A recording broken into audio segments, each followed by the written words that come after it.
오늘 우리에게 주시는 하나님의 말씀은 신약성경 요한복음 2장 1절에서 11절까지의 말씀이 되겠습니다. 제가 가진 성경으로는 신약성경 143면에 기록되어 있습니다.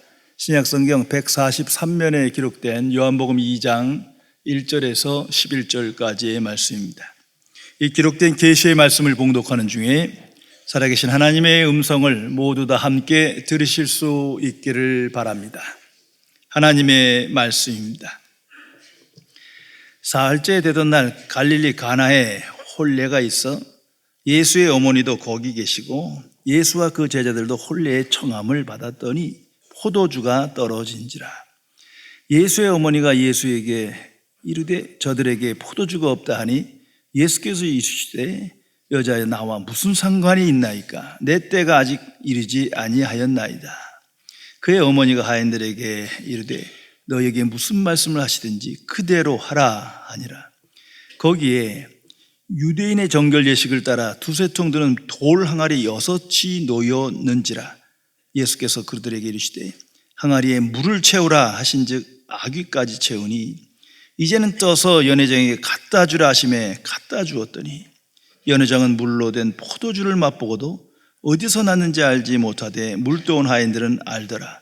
연회장이 신랑을 불러 말하되 사람마다 먼저 좋은 포도주를 내고 취한 후에 낮은 것을 내거늘 그대는 지금까지 좋은 포도주를 두었도다 하니라. 예수께서 이 첫 표적을 갈릴리 가나에서 행하여 그의 영광을 나타내심에 제자들이 그를 믿으니라. 아멘. 잔혹한 전쟁 속에서도 하나님만 의지했던 믿음의 사람 코리 텐 붐 여사의 일화를 소개해 드리겠습니다. 그녀는 나치 수용소에서 기적적으로 살아남은 후에 세계를 순회하며 전도하는 여생을 살았습니다. 아직 러시아가 소련 공산 체제 아래 있을 때 그녀는 성경을 가방에 가득히 담아서 소련에 가서 나누어 주기로 계획을 세웠습니다. 그러자 많은 사람들이 이 계획이 너무너무 무모하고 위험한 일이라고 만류합니다. 발각되면 체포되어 감옥에 수감되고 큰 고통을 겪어야 하기 때문입니다. 그러나 그녀는 성경을 가방에 가득 채워서 소련으로 가는 비행기를 탔습니다. 복음을 전하고자 하는 열정으로 충만했기 때문입니다. 어느덧 비행기가 소련에 도착했고 탑승객들이 세관에서 짐 검사를 받기 위해 줄을 서서 차례를 기다렸습니다. 드디어 코리 텐 붐이 차례가 되었는데 손과 온몸에 진땀이 흐릅니다. 그녀는 생각합니다. 과연 하나님께서 세관원의 눈을 멀게 하셔서 가방 가득히 담긴 성경을 발견하지 못하게 하실 건가? 정말 기적 같은 일이 일어나서 이 성경을 들고 무사히 내가 통과할 수 있는가? 이런 일이 있게 되기를 하나님께 기도하며 초조하게 기다렸답니다. 그런데 갑자기 세관원 한 사람이 그녀를 보더니 외쳤습니다. 이것이 할머니 짐입니까?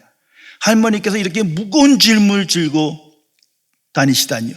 제가 좀 도와드리겠습니다 하면서 이 세관원이 성경이 든 가방을 열어보지도 않은 채 번쩍 들어서 택시 타는 곳까지 친절하게 옮겨 주었다는 것입니다. 성도 여러분, 나는 이 미라클, 기적을 얼마나 믿으며 바라며 오늘을 살아가십니까? 하나님의 말씀인 성경에는 무수한 기적들로 가득 차 있습니다. 하나님께서 역사 안에 행하신 사건들입니다. 오늘날 불신자들과 또는 기적을 믿지 않는 현대인들은 이 성경에 나타난 기적들이 큰 걸림돌입니다. 그것만 없으면 좀 읽어보고 믿어보겠는데 이게 말이 안 되는 기적들이 너무 많은 거예요. 하나님이 천지를 창조하셨다. 이거 어떻게 믿으라는 겁니까? 그래서 대신 진화론을 믿고 따라가는 겁니다. 출애굽에 나타난 수많은 이적들, 그게 무슨 영화나 소설이지. 그걸 어떻게 믿어? 그 흥미로운 이야기긴 하지만 다 신화화 해버립니다. 하나님이 인간이 되셔서 이 땅에 오셨다. 성육신의 사건. 이건 도저히 믿을 수 없는 거예요. 이 이성적 판단으로 가능한 얘기입니까? 특별히 동정녀 탄생. 이거 정말 우스꽝스러운 이야기로 들려지는 겁니다. 그런 것만 빼면 좀 예수님도 좋고 믿어보겠는데 이게 말이 안 되는 거예요. 예수님의 부활 사건, 이건 더욱더 황당한 이야기입니다. 저기 그리스도인이 예수 믿고 거듭난다. 다 추상적인 얘기예요. 그 광신자들이 하는 얘기지 그런 일이 있어. 옛사람이 죽고 새사람이 돼. 믿을 수 없어요. 성령의 역사가 있다. 보이지 않는 하나님을 왜 믿어? 자, 불신앙에 빠지게 됩니다. 성도 여러분, 성경에서 기적을 빼면 뭐가 남습니까? 기적을 빼면 한낱 인간의 교훈, 그것뿐입니다. 이건 하나님의 말씀으로서의 성경이 되지 않습니다. 이제 솔직하게 생각해 보세요. 나는 성경을 어떻게 읽고 있습니까? 나는 성경을 그대로 읽고 믿으며 오늘을 살아가십니까? 아니면 믿고 싶은 것만 믿고 기적 다 빼고 교훈만 받아들이며 신앙생활 하십니까? 깊이 생각해 보시기 바랍니다. 인간의 관점에서 보면 기적은 참으로 놀라운 사건이요, 믿을 수 없는 경이로운 일입니다. 그러나 하나님의 관점에서 기적을 설명하면 이건 평범한 일이요, 합당한 일이요, 합리적인 일이요, 하나님의 행위가 모두 기적인 거예요. 그래서 오늘날 인간의 관점으로만 세상을 보고 나를 보고 영적 세계를 보는 거예요. 그러니까 믿을 수가 없는 거죠. 그게 불신앙이라는 거예요. 심지어 불행하게도 기독교 안에 저명한 신학자나 목회자들도요, 참 훌륭한 책도 많이 쓴 분임에도 불구하고 기적은 빼고 얘기하는 거예요. 기적을 안 믿어요. 그냥 신화해버려요. 위대한 인간 예수는 믿어도 왜 희생하고 무소유를 살고 그분을 따라가도 하나님이 된 인간, 부활하신 인간, 이건 믿을 수가 없는 거예요. 얼마나 불행한 일입니까? 특별히 가톨릭 이 사제와 추기경들 참으로 기적들 안 믿어요. 한 추기경은 그를 설교하고 책을 썼어요. 특별히 오병이의 기적을 자세히 설명했어요. 믿을 수 없는 사건이라고. 그걸 기적으로 믿는 그들이 우스꽝스럽다고. 떡 조그만 거 5개와 물고기 2마리로 무슨 5,000명을 먹이고 12광지가 남냐는 거. 이게 상식적으로 말이 되느냐. 그러면서 이건 그렇게 보면 안 된다, 성경은. 이건 나눔과 사랑의 행위로 봐야 된다. 예수님께서 그 굶는 사람도 있으니까 모두가 갖고 온 거 다 내놓고 같이 나눠 먹자 했더니 나눠놓은 갖고 온 음식이 많아서 먹고 12광지나 남았다는 거 아닙니까? 이런 참 어처구니 없는 일이 성경을 믿는 사람들이 하나님의 말씀으로 성경을 대하면서도 이렇게 해석해버리는 거예요. 성도 여러분, 하나님의 일을 생각하고 주의 말씀을 기억할 때는 인간의 이성의 활동을 중지시키고 판단을 정지해야 합니다. 인간의 이성과 경험의 세계라는 건 아주 작은 거거든요. 그 너머를 보지 못해요. 하다못해 이웃관계, 타문화에서도 보지를 못해요. 하물며 하나님의 역사를 어떻게 헤아릴 수 있겠습니까? 오직 믿음으로 다시 생각해야 합니다. 이제 막 운전면허증을 딴 아들이 있었는데 좀 자랑스럽게 어머니를 처음 차에 태우고 자기가 직접 운전해서 집으로 갑니다. 이 엄마가 얼마나 불안했겠어요. 무사히 집에 도착하자마자 엄마가 이렇게 말했대요. 고맙습니다. 그 애가 아들이 쑥스럽게 자기한테 한 말인 줄 알고 아이 뭘요? 항상 얘기하세요. 제가 태워드리겠습니다. 이 어머니가 그랬대요. 너한테 한 말이 아니야. 하나님께 감사되는 거야 지금. 기적 같은 일이 일어나서 무사히 왔기 때문에. 하나님의 사람이며 저명한 과학자인 알버트 슈바이츠 아인슈타인이 이렇게 말합니다. 세상에 살아가는 두 가지 방법이 있다. 하나는 기적이란 없다고 믿고 사는 것이고 다른 하나는 모든 것이 기적이라고 믿고 사는 것이다. 나는 후자를 선택했다. 성도 여러분, 나는 정말 기적을 믿고 바라며 증거하며 오늘을 살아가십니까? 하나님은 계시의 하나님이십니다. 말씀하시는 하나님이라 성경이 기록됩니다. 그 자체가 기적이에요. 그렇지 않습니까? 그리고 다양한 방법으로 말씀해 주십니다.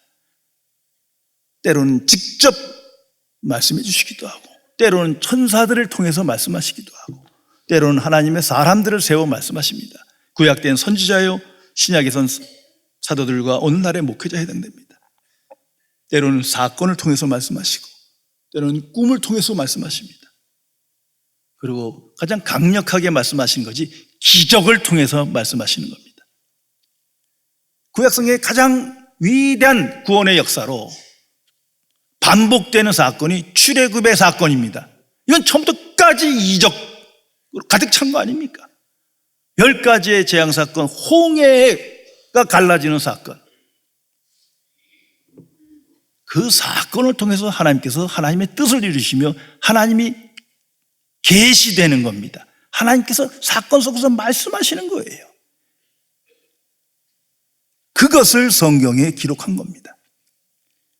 노아의 홍수, 온 세계가 멸망하는 참혹한 사건이지만 하나님의 계시입니다. 죄를 심판하는 하나님의 진노를 우리에게 알려주는 사건이에요. 소돔과 고모라의 멸망 사건도 같은 겁니다. 하나님의 계시입니다. 이걸 잊어서는 안 됩니다. 오늘 성경에 보면 기적의 사건이 기록되어 있습니다. 물이 변하여 포도주가 되었더라. 어떤 사람들은 이 물이 포도주 되는 건 누구나 할 수 있다고 생각하는 것 같아요. 죽은 사람이 살아나고 뭐 이런 건 못해도 안진뱅이 일어나는 거랑 차원이 달리 생각하는데 해보세요. 똑같은 거예요. 불가능한 일이에요. 예수님께서 행하신 첫 번째 이적이 바로 오늘 사건입니다. 그래서 성경은 이렇게 기록합니다. 갈릴리 가나의 혼인잔치에서 있었던 첫 표적이었더라. 신약 성경엔 기적을 이 세 가지로 표현합니다. 헬라어 테라스는 기적과 이적으로 번역되는데 이건 영어로 원더입니다. 경이롭고 놀라운 사건을 표현할 때 쓰는 말입니다. 두 번째는 두나미스. 이건 능력이라는 뜻으로 영어의 파워에 해당됩니다. 힘과 권능을 의미하는 겁니다. 세 번째가 세메이온인데 이건 표적, 상징을 뜻합니다. 영어로 sign 또는 symbol로 표현됩니다. 요한복음에는 오직 sign, symbol, 즉 표적으로 기적을 설명합니다. 이게 오늘 본문의 말씀이에요. 이 세 가지 중에 가장 중요한 것이 표적이라는 용어입니다. 왜냐하면 놀라운 능력과 이적이 나타나도 메시지를 알지 못하면, 하나님의 계시를 알지 못하면 이건 불신앙이에요. 그 참으로 불행한 일이에요. 그런데 그 이적 속에서 메시지를 읽어요. 하나님의 계시를 깨달아요. 하나님의 말씀을 들어요. 그것을 표적이라고 합니다. 오늘날 가장 큰 문제가 여기 있어요. 표적을 알지 못하는 거예요. 메시지를 알지 못하는 거예요. 그러다 보니 기적을 안 믿어요. 또는 믿는데 오직 기적만 구해. 내 소원이 이루어지기 위해서. 내가 잘 되기 위해서 기적을 내려주세요. 메시지를 잃어버린 거예요. 이게 불신앙의 세대입니다. 그래서 예수님께서 표적을 구하고 이적을 구하는 자들이 따라오니 말씀하십니다. 악한 세대예요. 깊이 생각해야 합니다. 그리스도인은 기적을 믿고 기도하며 바라는 마음으로 살아가야 합니다. 그러나 기적을 의존하면 안 됩니다. 기적 속에 나타난 하나님의 메시지, 하나님의 말씀에 귀를 기울이며 그 말씀을 따라 오늘을 살아가야 합니다. 성령께서는 오늘도 기적을 일으키십니다. 그것이 성경의 기록입니다. 그러나 성령께서는 그 기적 속에 나타난 하나님의 메시지, 하나님의 계시를 분별하게 하고 깨닫게 하고 기억나게 하시고 그 말씀에 따라 오늘을 살게 하십니다.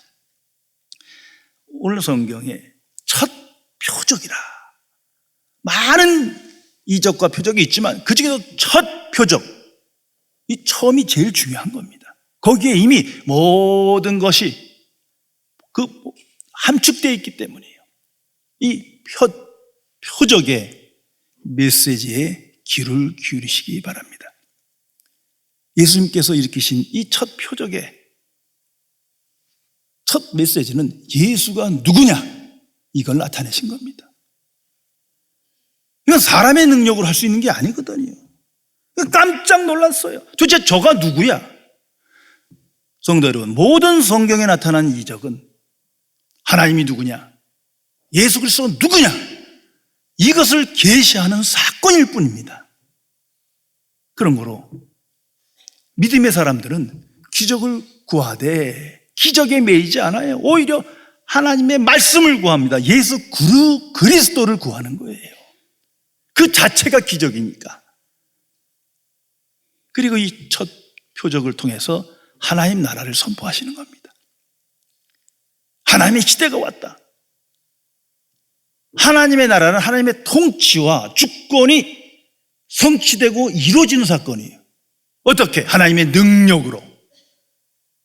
지금 예수 그리스도를 통해서 하나님의 능력으로 이적이 나타났어요. 하나님 나라를 맛보게 하십니다. 하나님 나라가 열렸음을 선포하는 계시입니다. 이 세상 속에 하나님의 역사가 구체적으로 나타났음을 깨닫게 하시는 겁니다. 또한 이 표적이 언제 일어났냐가 중요합니다. 성경에 보면 혼인잔치 때 일어난 거예요. 예수님께서는 곳곳에서 하나님의 나라를 잔치의 비유로 설명해 주셨어요. 하나님 나라는 잔치와 같다. 큰 기쁨이 충만한 곳이다. 하나님 나라가 무엇이냐?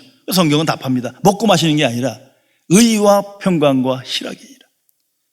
기쁨으로 충만한 그 실제가 하나님 나라예요. 그래서 천국 백성은 이 세상에서 기쁨으로 충만한 은혜의 삶을 살아가게 되는 겁니다. 또한 어디서 기적이 일어나느냐가 오늘 성경에 나타납니다. 가정이에요. 사실 이 첫 표적이라고 말하면 많은 사람이 모인 예루살렘이나 무슨 큰 광장에서 해야 되는 거 아닙니까? 그런데 은밀하게 누구의 집인지도 기록하지도 않았어요. 보통 가정에서. 여기에 메시지가 있습니다. 가정의 중요성을 말합니다. 하나님 나라는 가정을 통해서 이루어집니다. 완성돼 갑니다. 그래서 성경에 이미 아브라함과 이삭과 야곱의 하나님 스스로를 계시하셨어요. 신앙의 가문을 통해서 하나님 나라가 구체화되고 하나님의 뜻이 펼쳐집니다. 예수님께서도 첫 이적을 보통 가정에서, 누군가의 가정에서 나타내셨습니다. 이와 같이 하나님의 나라가 한 가정을 통해서 나타나고 증거된다는 말입니다. 예수만교회의 목회 원리 중 하나가 가정의 교회화입니다. 그것이 하나님의 뜻이기 때문이에요. 하나님 나라가 주의 몸된 교회에서도 이루어지지만 강력하게, 그러나 동시에 일상적 삶에서는 한 가정을 통해서 나타나고 고백되어야 하기 때문입니다.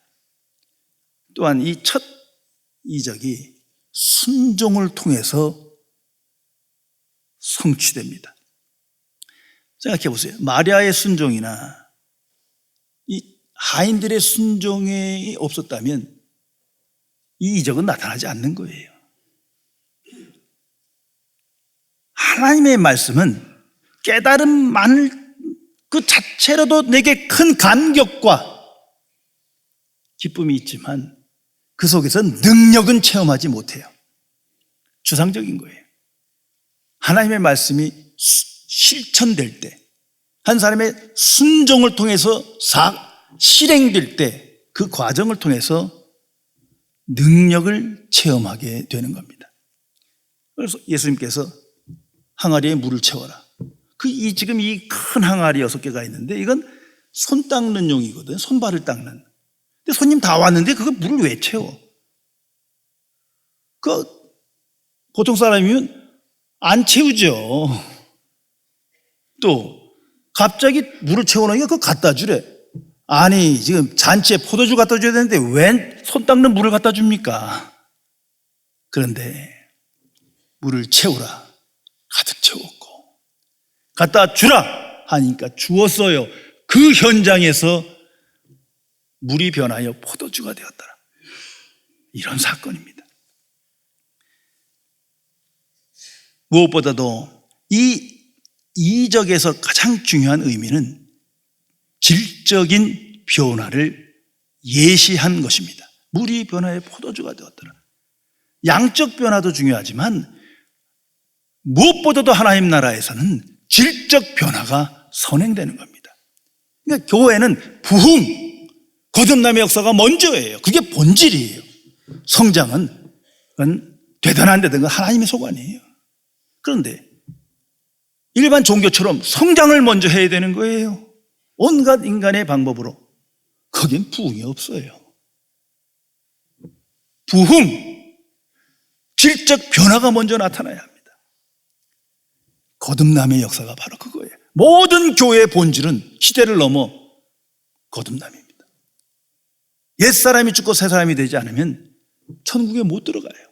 주께서 말씀하십니다.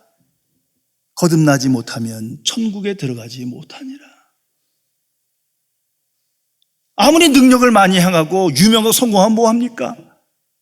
하나님 나라 들어가지 못하는데. 아무리 열심히 신앙생활하고 예배하고 봉사하는 무슨 소용이 있어요? 거듭나질 못했는데 참 비참한 일이에요. 예수님께서 그렇게 말씀하세요. 유대인을 향하여 하나님 나라 가까이 있느니라. 가까이만 맴돌고 좋은 건 알아. 왜 들어가질 못해? 가까이 있는 건 못 들어간 거예요. 저 멀리 있거나 가까이 있는 건 똑같은 거예요. 하나님 나라에 들어가야죠.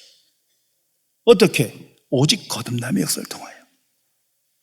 성도 여러분, 내가 체험한, 내게 주신 가장 큰 기적이 무엇입니까?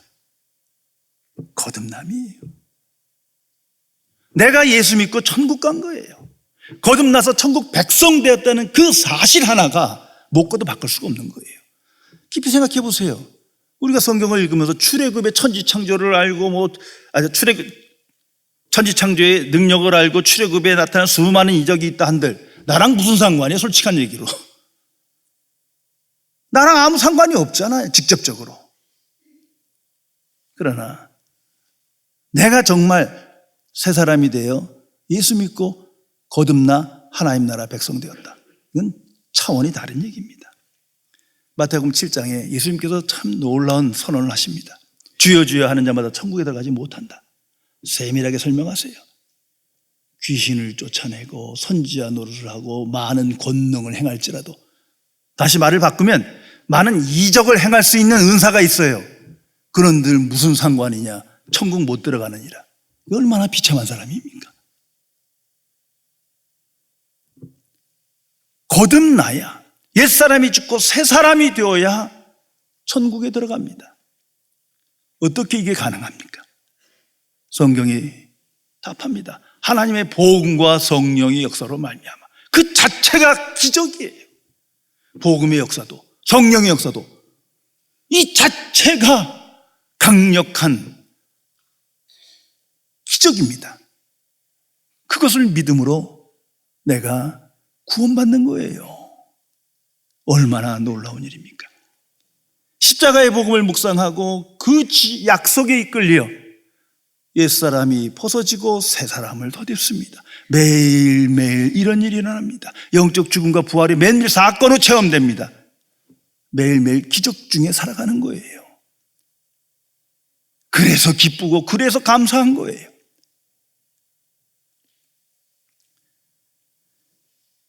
이 체험으로 우리는 복음의 증인으로 승리하게 됩니다. 실제 복음을 믿음으로 우리의 마음의 변화가 일어납니다. 내가 주인이 아니라 예수 그리스도가 주인인 거예요. 정말 구주 되심으로 변화됩니다. 생각의 변화도 일어납니다. 세상 지식으로 가득 찬 것이 아니라 하나님의 지식으로 충만해 생각이 변화됩니다. 가치관이 변화됩니다. 내가 가장 중요하고 귀하게 생각했던 것들이 이제 별게 아니에요. 하나님 나라와 예수 그리스도가 더 큰 가치를 갖고 나를 변화시켜요. 소원이 변화됩니다. 나의 영광이 아니라 하나님의 영광, 이것으로 기뻐하고 그 일에 힘쓰게 됩니다. 날마다의 기적을 체험하며 오늘을 살아가게 됩니다. 성도 여러분, 성경을 읽으면서 다시 한번 예수님의 제자들을 생각해 보세요. 참으로 평범한 사람들이에요. 요즘으로 따지면 한 고등학교 정도 나온 그런 평범한 상인들이요, 평범한 직업을 가진 사람들이에요. 예수님께서 3년을 함께 그들과 함께 교육시켰지만 십자가 사건 앞에 다 도망갑니다. 수석 제자 베드로는 부인하며 저주하며 도망갔다 그대로 기록하지 않습니까? 그런데 성령이 임하고 성령 충만한 역사 속에서 믿음으로 살다 보니 옛사람이 없어지고 새 사람이 됩니다. 세상은 그대로예요. 그런데 내가 변했어요. 내 안에 기적이 일어났어요. 그 일을 증거하며 승리한 삶을 살아간 거예요. 사도 바울은 어떻습니까? 예수 믿는 자를 핍박하고 교회를 박해했어요. 그런데 부활하신 예수 그리스도를 만나고 나서 완전히 변화됩니다. 가장 큰 기적이 내 안에 일어난 거예요. 세상은 그대로요. 그러나 난 기적을 체험했고 기적을 바라며 그 기적의 복음을 선포하고 증거하며 살아가는 겁니다. 하나님께서 그를 통해서 능력을 체험케 하셨고 하나님의 역사를 나타내신 겁니다. 다음 이 한국의 초기 기독교회 김익두 목사님이라는 분이 하나님께서 은사를 주셔서 병 고침에 능력이 있는 분으로 교회사는 기록합니다. 많은 능력을 행하셨는데 가는 곳마다 그때마다 이렇게 간증했답니다. 가장 큰 기적은 내가 예수 믿고 구원받은 사실이에요. 매일매일의 기적 속에 살아가는 기적의 체험자로 살니 하나님께서 그를 통해서 능력이 나타나게 하신 겁니다. 성도 여러분, 모든 기적은 하나님의 계시입니다. 하나님께서 그 사건 속에서 우리에게 말씀하십니다. 성경에 나타난 예수님의 모든 기적은 예수님을 계시하시는 것입니다. 하나님 나라를 계시하는 하나님의 사건입니다. 그 메시지를 깨닫고 귀를 기울이며 오늘을 살아가야 합니다. 성도 여러분, 나는 얼마나 이 놀라운 기적을 체험하며 이 구원의 역사의 증인으로 오늘을 살아가십니까? 하나님이 일으키신 모든 기적과 하나님의 계시는 그 모든 것이 하나님의 은혜예요. 하나님께서 인류를 향하여 나를 위하여 주신 구원의 은총입니다. 그래서 믿음으로 하나님 자녀된 자는 그 은혜를 묵상하며 은혜 자체가 기적임을 깨닫고 은혜를 증거하며 은혜를 기뻐하며 그 은혜에 합당한 삶을 살아가게 되는 것입니다.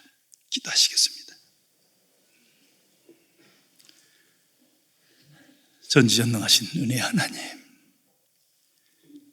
하나님의 전지전능하심을 믿음으로 고백하면서도 기적을 믿지 아니하고 그 기적 속에 나타난 하나님의 뜻을 분별치 못하여 맹목적인 신앙생활을 하며 또다시 소망 없는 삶 가운데 좌절하고 낙심하고 절망 중에 살아가는 불신앙의 삶을 용서하여 주옵소서.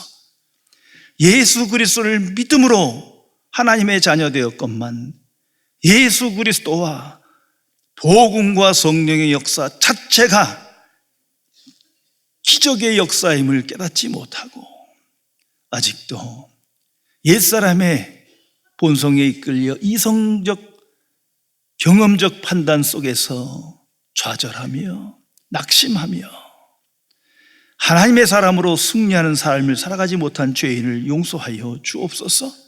성령이시여, 천국 백성에게 나타난 놀라운 하나님의 능력과 지혜를 매일매일 체험하며 이 일의 증인으로 이 세상을 향하여 담대한 인생을 살며 복음의 증인으로 영광된 삶을 살아갈 수 있도록 지켜 주옵소서. 우리 주 예수 그리스도의 이름으로 간절히 기도드리옵나이다. 아멘.